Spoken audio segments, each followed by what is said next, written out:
और खबर सतना से। दरअसल आज सतना के दौरे पर राहुल गांधी रहने वाले हैं और चुनावी जनसभा को संबोधित करेंगे राहुल गांधी। जीतू पटवारी, अरुण यादव, विवेक तनखा भी मौजूद रहेंगे। तो आज राहुल गांधी की सभा, राहुल गांधी सतना के दौरे पर रहेंगे, चुनावी जनसभा को संबोधित करेंगे। इस दौरान जो कांग्रेस के प्रदेश अध्यक्ष है जीतू पटवारी भी मौजूद रहेंगे।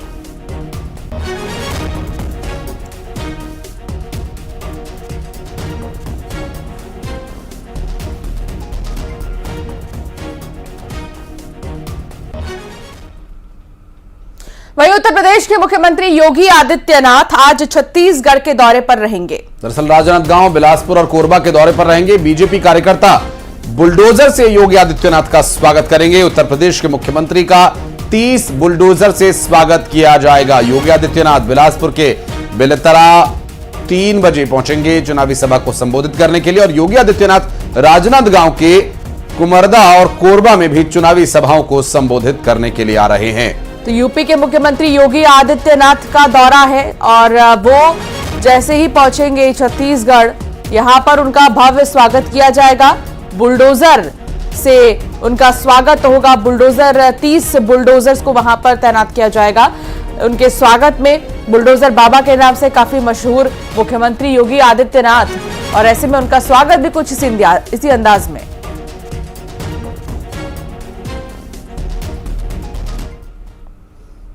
और छत्तीसगढ़ के दूसरे चरण के चुनाव से पहले अगले 4 दिन तक प्रदेश का सियासी पारा चढ़ने वाला है। एक के बाद एक बीजेपी और कांग्रेस के राष्ट्रीय नेताओं के दौरे होने वाले हैं। एक के बाद 10 बड़ी रैलियां होने वाली हैं।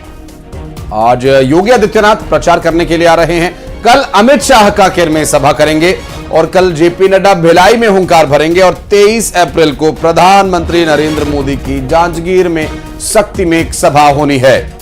24 अप्रैल को सरगुजा में पीएम मोदी की सभा होगी। आज प्रियंका गांधी की चुनावी रैली है। तो छत्तीसगढ़ में कई बड़े दिग्गज चेहरे आपको नजर आएंगे। लगातार आज से ही इसकी शुरुआत हो चुकी है। आज मुख्यमंत्री योगी आदित्यनाथ और ऐसे ही कई बड़े दिग्गज चेहरे भारतीय जनता पार्टी के, और साथ ही कांग्रेस की अगर बात करें तो प्रियंका गांधी की चुनावी रैली होगी आज।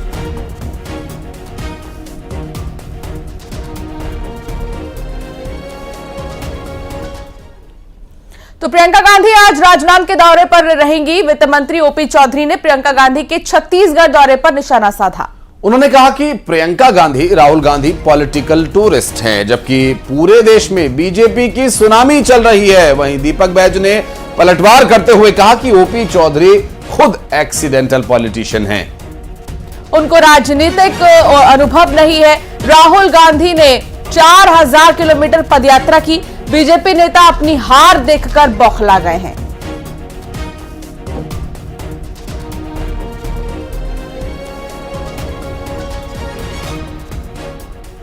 हमारे आदरणीय नरेंद्र मोदी जी देश ही नहीं दुनिया के सबसे लोकप्रिय और महत्वपूर्ण और शक्तिशाली नेता हैं। आदरणीय अमित शाह जी, योगी आदित्यनाथ जी आज समाज, देश के सामने एक अनुकरणीय उदाहरण है। इन लोगों के आने से निश्चित रूप से हमारी पार्टी को एक बड़ा फायदा होगा।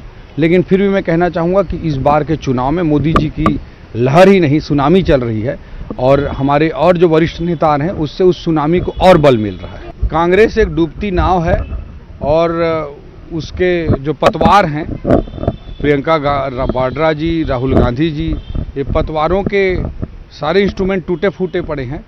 तो ये कहीं से नाव को खेने में सक्षम नहीं है। उसके बाद भी लोगों के बीच बीच में बस्तर का मतदान को लेकर, बस्तर की रुझान को देखकर पूरे छत्तीसगढ़ में परेशान है। इसलिए मुख्यमंत्री से लेके पूरी भारतीय जनता पार्टी कहीं न कहीं उनको ये क्लियर हो गया है कि इस समय छत्तीसगढ़ की सीटें भारतीय जनता पार्टी के हाथ से निकल रही है। तो इसलिए लगातार केंद्रीय नेताओं को बुलाकर वो सभाएं कर रहे हैं, लेकिन इससे भी कोई फर्क नहीं पड़ेगा। छत्तीसगढ़ की जनता ने इस समय मूड बना चुका है कि ये 4 महीने की सरकार ने छत्तीसगढ़ की जनता को ठगने का काम किया, छलने का काम किया। और छत्तीसगढ़ के मुख्यमंत्री विष्णुदेव साय कटनी पहुंचे, जहां उन्होंने भारतीय जनता पार्टी के प्रत्याशियों के समर्थन में लोगों से वोट करने की अपील की। विष्णुदेव साय ने कहा कि बड़े बड़े लोग कांग्रेस छोड़ भाजपा में शामिल हो रहे हैं, उनके घर में भगदड़ मच गई है। कांग्रेस वर्तमान में अपना घर नहीं संभाल पा रही। अब उनकी तो मजबूरी है, उनको तो देश में प्रत्याशी नहीं मिल रहे हैं, प्रत्याशी नहीं मिल रहे हैं, उनके घर में भगदड़ मची है। बड़े बड़े लोग आज कांग्रेस छोड़ छोड़ के भाजपा में प्रवेश कर रहे हैं। हमारे यहाँ छत्तीसगढ़ में तो जो 5 साल मुख्यमंत्री रहे, उनके घर में उनकी भाभी कांग्रेस छोड़ के भारतीय जनता पार्टी, सीमा बघेल, वो भारतीय जनता पार्टी में आ गई हैं। तो कांग्रेस की तो इतनी दुर्गति हो गई है कि उनका आज घर नहीं संभल रहा है। तो विदिशा से बड़ी खबर आ रही है, बेटी से परेशान पिता ने खुद को आग लगा ली। आपको बता दें कि नाराज पिता ने आत्मघाती कदम उठाया। आग से झुलसे पिता का इलाज जारी है और शमशाबाद पुलिस उस पूरे मामले की जांच में जुटी हुई है। बताया जा रहा है कि बेटी से परेशान होकर के पिता ने यह कदम उठाया।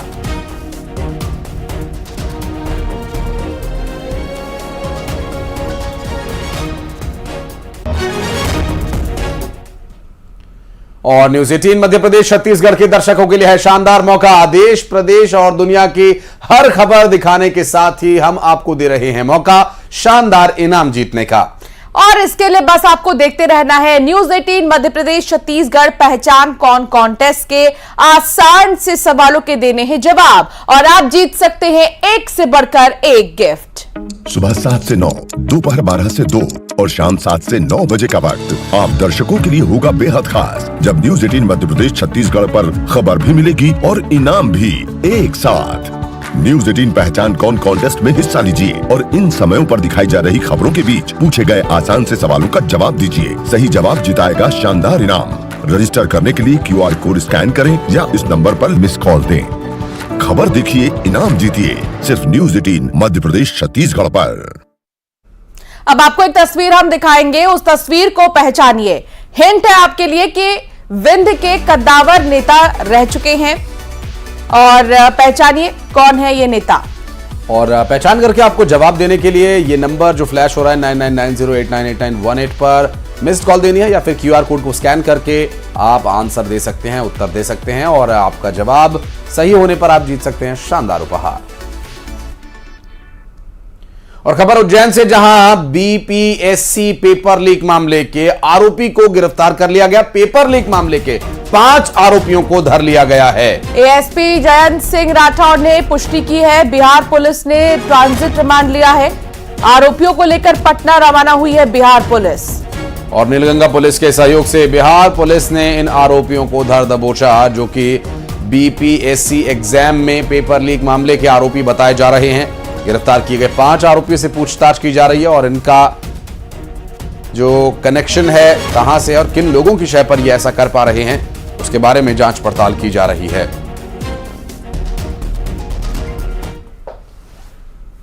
और अब बात करेंगे